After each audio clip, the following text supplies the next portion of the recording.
In this lesson, we're going to learn how to visualize a waveform using librosa.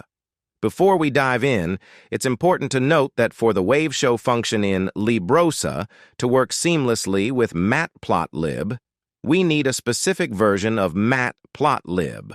You can do this by running pip install matplotlib 3.7.5. Now, let's start by making sure librosa is imported.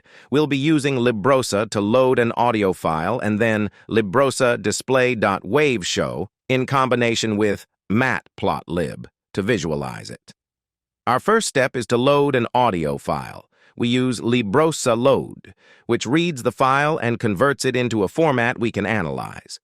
This function gives us two key pieces of information: the audio data and the sample rate.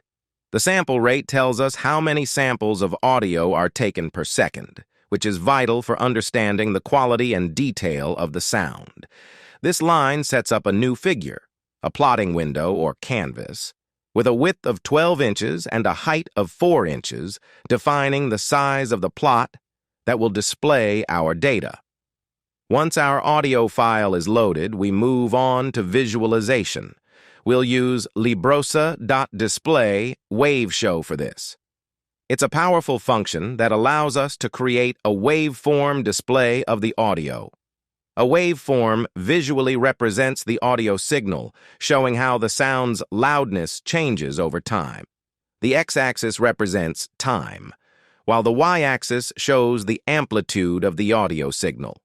This visual representation is an excellent way to understand the dynamics and structure of our audio file.